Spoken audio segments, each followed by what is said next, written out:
Moi, je connaissais Kiruna parce que je viens de Suède et j'y étais allée plusieurs fois, plutôt pour faire de la rando, donc autre chose. Mais c'est comme ça que j'ai eu connaissance de cette ville et puis c'est assez connu en Suède le déménagement qu'elle est en train de traverser. Moi, c'est comme ça que je l'ai connue, puis on en a parlé ensemble. Et c'est comme ça qu'on s'est dit que cette histoire nous intéressait beaucoup et que ça sera peut-être intéressant d'en faire un sujet de film. Ça s'est fait de façon tellement simple et naturelle. C'était devenu un sujet de conversation. Et quand on a dû le faire, on est juste parti. Un des trucs qu'on a rencontré vraiment avec Lova quand on a commencé à travailler dessus, c'était le fait que tout ce qu'on avait pu projeter, même si c'était très petit, ça restait faux. C'est entre ce qu'on s'était dit, nous on était très zappés par l'image de ces maisons en déplacement. Et puis quand on est arrivé sur place, je pense que les situations étaient vraiment très très différentes de ce à quoi on s'attendait. C'est-à-dire que dans Kirona, c'est pas quelque chose d'extraordinaire, c'est plutôt très inscrit dans le quotidien. Donc après, ça a été ça aussi l'écriture du film, c'est d'essayer de faire un portrait qui soit plus proche de cette rencontre qu'on a fait avec cette ville.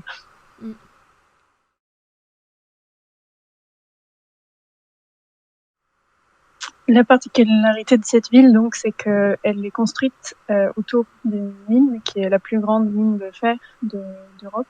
La mine préexiste à la ville, c'est comme ça qu'elle a été construite. Il a été trouvé que cette activité minière se poursuivait en dessous du centre-ville. Ces activités menaçaient le centre d'effondrement à terme. Donc la ville a dû trouver une réponse, trouver une manière de faire avec ça. Et cette manière de faire, ça a été de déplacer le centre-ville 3 kilomètres plus loin. Donc il y a certaines maisons qui sont détruites, des nouvelles qui sont construites.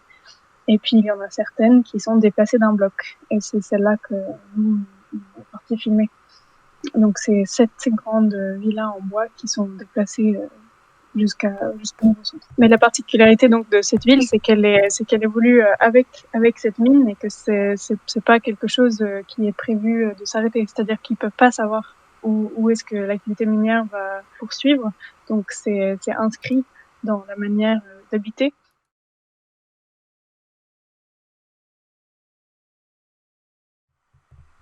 Je pense que ça a été un déclic à un moment où, quand on est arrivé sur le terrain, on s'est rendu compte que tout était tellement en décalage qu'on s'est pris quand même une grande claque sur la réalité de ce que c'est la vie là-bas.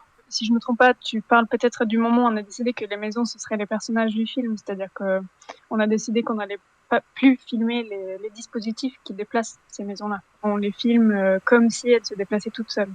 Et à partir de ce moment-là, les maisons ont eu comme un statut de personnage. Et c'était vraiment pour souligner cet aspect, c'est presque comme une habitude, c'est que les maisons, elles peuvent changer d'adresse dans cette ville, en fait. Et c'était aussi d'essayer de souligner un côté très plastique. Une maison d'habitude, ça se déplace pas, mais à Kiruna, au contraire, tout est sujet à se déplacer. Je pense que le premier interlocuteur dans cette ville, c'était une maison qui bougeait. La rue était déserte et c'était vraiment une rencontre, quoi.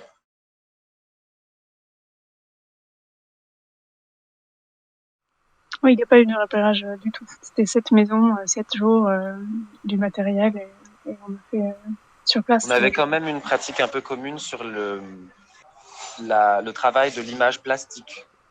Une forme de rapport à la peinture ou à la photographie, au collage, au fake, au détournement. Mais au moment où on a commencé à tourner et qu'on ne savait pas en fait que le film s'est fait au moment même du tournage et surtout au montage, qu'on ne savait pas quel langage allait avoir un peu le film ensuite. Et du coup, il fallait une prise de décision assez formelle qui était on part sur du fixe, on part sur une cohérence d'image parce que déjà on était tous les deux et on avait deux caméras. Et en fait, je crois qu'il y a eu ce moment où aussi il y a deux personnes qui regardent et qui filment, qui se confrontent et là on doit trouver un terrain d'entente. Alors il fallait qu'on cherche un langage formel sur lequel on puisse s'établir pour fabriquer des images qui puissent circuler entre les deux caméras.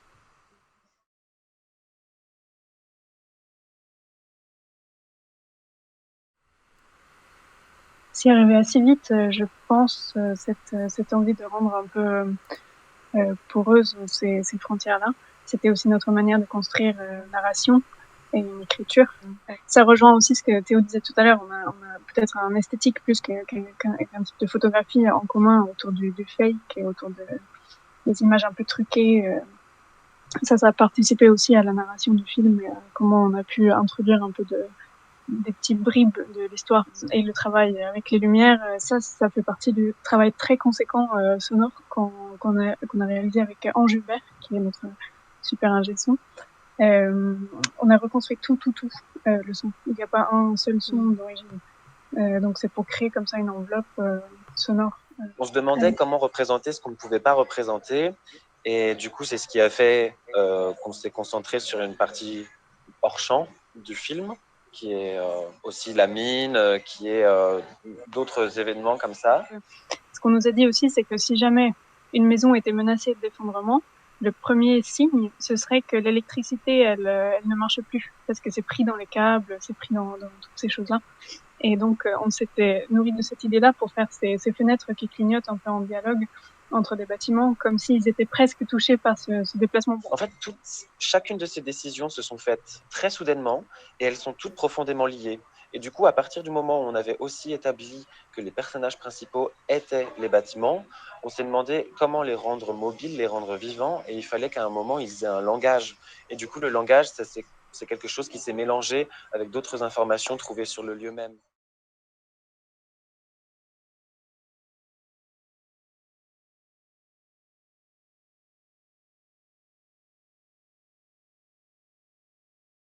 Tout à l'heure, je disais qu'il y a beaucoup de choses qu'on a traitées hors champ pour faire exister aussi le paysage.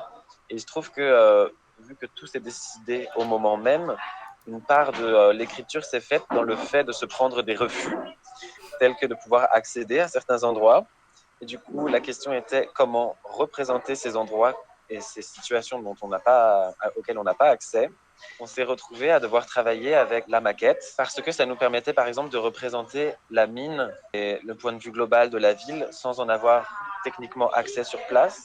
Du coup, il y avait vraiment cette volonté à la fois évidemment de jouer avec un paysage qui est mobile, qui est comme un jouet, qui est fasciné par la main de l'homme, mais il y avait aussi juste la nécessité de pouvoir montrer des choses qu'on ne pouvait pas filmer.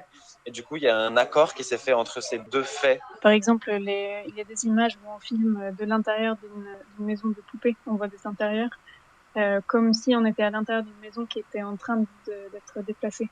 Donc il y avait quand même l'envie de travailler avec des échelles différentes, mais c'est vrai qu'on a aussi rencontré dès notre premier jour à Kiruna un groupe de personnes qui avaient fait des créations, une sorte d'exposition en lien avec les déplacements dans la ville. Le jour même de notre arrivée, on a rencontré une artiste qui avait fabriqué déjà ses maquettes et qu'on est venu nous filmer, mettre en scène un petit peu. Oui, c'est ça, la maison de poupée, elle est faite par Liana Steenberg, qui est donc une artiste. Et c'est une maison où tout est en désordre, un peu comme si effectivement elle avait été un peu bousculée.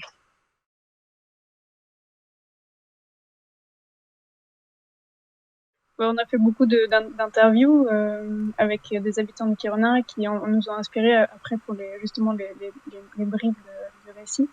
Pour se le dire vraiment, les gens là-bas, ils sont assez indifférents vis-à-vis de cet événement. Il y a vraiment très peu de gens qui assistaient au moment où nous, on était en train de filmer. Donc je pense que les gens ne seraient pas forcément venus vers nous parce qu'on avait des caméras. Non, parce qu'en plus, ils sont assez habitués à ce que genre, les journaux en Suède viennent filmer ce qui se passe. Par contre, nous, on a fait un effort où on est allé beaucoup vers les habitants. Quand on a su que les maisons allaient passer dans telle rue, on s'est décidé d'aller frapper à chacune des portes des habitants de toutes les maisons de la rue pour savoir qui était là et à quel moment on pouvait venir chez eux filmer certaines choses. Qu'est-ce que c'est que de voir par sa fenêtre passer une maison? Au final, même ce passage-là, des fois, on ne le montre pas, on montre juste genre une ombre qui passe ou juste une sensation. C'était aussi un moment où on était plus dans une démarche de faire un documentaire, enfin genre où on était proche d'une certaine humanité et plus dans un dialogue documentaire où on apprend des informations.